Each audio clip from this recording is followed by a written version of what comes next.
हर व्यक्ति अपने जीवन में मेहनत करता है सफलता के लिए। तो क्या नवरात्रि का ये जो व्रत है, इससे कामयाबी मिल सकती है? आदमी सक्सेसफुल हो सकता है? आजकल की दुनिया में मोबाइल का बड़ा यूज़ है, इंटरनेट का बड़ा ज़ोर है। तो मैं इस बात को मोबाइल और इंटरनेट की लैंग्वेज में समझाता हूँ। देखिए, आप पोस्ट पेड यूज़ करें कनेक्शन या प्रीपेड, आपको रिचार्ज करना पड़ता है, बिल का पेमेंट करना पड़ता है। हमारे जीवन के कर्म जो होते हैं वो या तो गुड कर्मा है या बैड कर्मा है। आप बैंक से पैसा निकाल कर, चाहे आप किस कपड़ा खरीदें, कोई प्रोडक्ट खरीदें, कोई चीज़ खरीदें, या आप उसे अपने दोस्तों के साथ में खर्च कर दें या किसी ऐसी काम पे खर्च कर दें जिसके बारे में लोग नहीं जानते हैं, तो बैड कर्मा और गुड कर्मा का यही अंतर है कि कोई काम अच्छा है, कोई काम ख़राब है। लेकिन आपका पैसा सेविंग्स डिपॉजिट्स आपका निकलता है। आप कॉल किसी को करें, माता पिता को करें, दोस्तों को करें, फालतू करें, मिस कॉल करें, लेकिन डेटा खर्च हो रहा है। इंटरनेट यूज़ कर रहे हैं तो डेटा खर्च हो रहा है। इसी तरह से हमारे जीवन में गुड कर्मा और बैड कर्मा में हमारे जीवन की एनर्जी, हमारा पोटेंशियल, हमारी क्षमता जा रही है। जैसे इंटरनेट की स्पीड वीक हो जाती है, इंटरनेट की स्पीड स्लो हो जाती है, जिस प्रकार से जब एक डेटा आपने यूज़ कर लिया, पैक ख़त्म हो गया, तो आपकी इंटरनेट स्पीड स्लो हो गई। लेकिन अगर आपके पास में पहले से ही चार्ज पूरा है तो इंटरनेट स्पीड भी स्लो नहीं होगी, आपका कनेक्शन भी पूरा रहेगा। तो उसी प्रकार से गुड कर्मा बैड कर्मा हमारे लाइफ को इम्पैक्ट करते हैं। और ये जो व्रत है नवरात्रि का, यह पूरे वर्ष में एक अकेला व्रत है जो आपके कार्मिक रिचार्ज को बहुत जल्दी हाईएस्ट लेवल पे लेके जाता है। हाईएस्ट रिचार्ज, जैसे काइनेटिक लेवल कहते हैं जिसको, ऊपर ले गया बिल्कुल। लेकिन इन 9 के 9 व्रत के काइनेटिक रिचार्ज या आपके क्षमता को, पोटेंशियल को बढ़ाने का काम ये अलग लेवल पे करता है।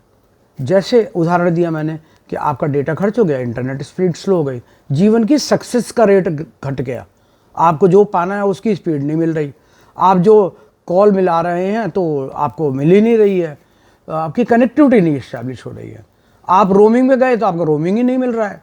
तो इसी प्रकार से जीवन के किसी भी ध्येय को, किसी भी लक्ष्य को जब आप पाना चाहें तो आपको तुरंत ही उस उपलब्धि को प्राप्त करने में आसानी हो जाए। मैं पर्सनल उदाहरण दे सकता हूँ जहाँ पर मुझे रुपए की ज़रूरत हुई। अब मैं 69 ईयर्स का हूँ, ना तो मुझ पे काम की कमी है, ना मुझे अवसरों की कमी है, ना मुझ पर ऐसा है कि किसी चीज़ का अभाव है। जीवन में सुख भी है, जीवन में शांति समृद्धि भी है। और मेरा यश, जो मैंने काम कभी सरकारी नौकरी में नहीं किए थे, वो अब कर रहा हूँ। मैं बहुत ज़्यादा नहीं रखता हूँ, मैं नवरात्रि का एक व्रत शुरू में रखता हूँ, एक व्रत अंत में रखता हूँ।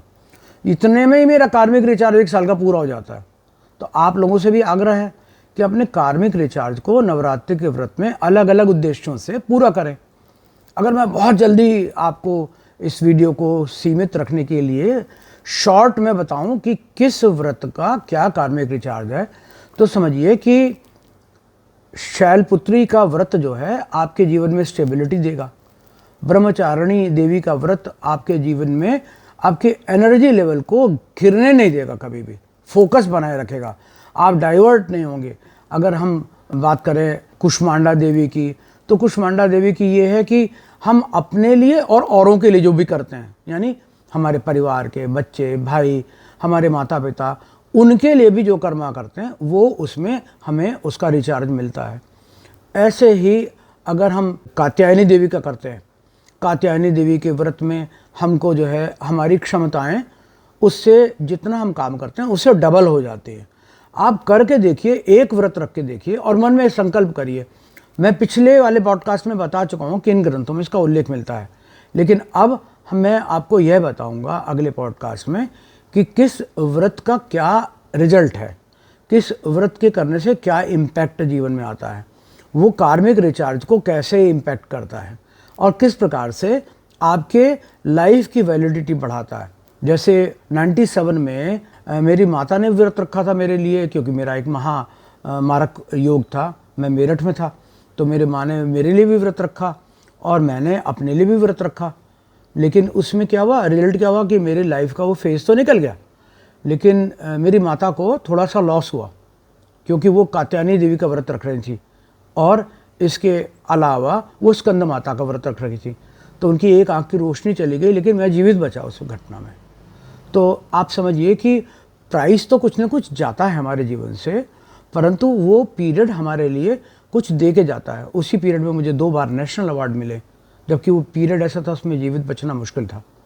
तो ऐसा होता है कि जीवन मृत्यु तो ऊपर वाले के हाथ में है।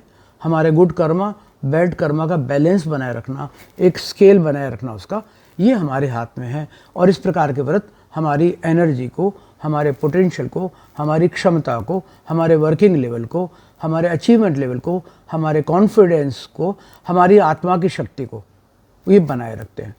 तो इसलिए आप 1 व्रत रखेंगे तो भी रिजल्ट मिलेगा, 2 व्रत रखेंगे तो भी रिजल्ट मिलेगा, 3 रखेंगे तो भी रिजल्ट मिलेगा। ये माता के स्वरूप हैं। हम भक्त के रूप में उनके पास में कुछ अपेक्षाएं, कुछ महत्वाकांक्षाएं लेके जाते हैं तो वो मिलते हैं। सिद्धिदात्री का फल जो है ये सर्वाधिक माना जाता है, लेकिन सिद्धिदात्री के साथ में कुछ और भी कंडीशंस इन्वॉल्व होती हैं, कुछ और भी कंडीशंस लगी होती हैं। तो मेरे ख्याल से ये मॉडर्न टेक्नोलॉजी के हिसाब से आपको समझ में आया होगा कि रिचार्ज ज़रूरी है, हमारे गुड कर्मा हमारे पास में बड़े रहने चाहिए। और इसमें ग्रंथों ने एक ये भी बात लिखी है कि सतयुग में 100 वर्ष की तपस्या का जो फल था, त्रेता युग में उतना भगवान के स्मरण, भजन, कीर्तन का था। त्रेता युग के बाद में द्वापर युग में सत्संग, दान, दक्षिणा और भगवान का भजन, इसका जो इम्पैक्ट था वो 100 वर्ष के बराबर हो गया। और अब कलयुग में तो भगवान का एक दिन विस्मरण करते हैं, उसका इम्पैक्ट हमें मिलता है। आप कितना इम्पैक्ट चाहते हैं, किस दिशा में चाहते हैं, ये इस बात पर निर्भर करेगा आपका लक्ष्य क्या है।